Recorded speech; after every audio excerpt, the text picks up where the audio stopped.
ఏం చెప్తున్నాడు దేవుడు? ప్రతి మనుషుడంట వినుటకు వేగిరపడాలంట.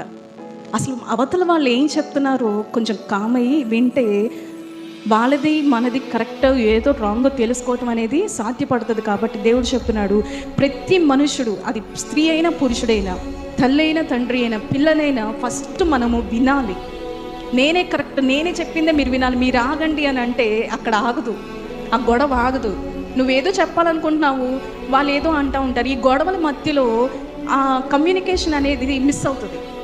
దేవుని తెలుసుకున్న మనము ఎలా ఉండాలంటే వినుటకు వేగిరపడే వాళ్ళకి ఉండాలి, మాటలాడుటకు నిదానించే వారై ఉండాలంట. హల్లెలూయా.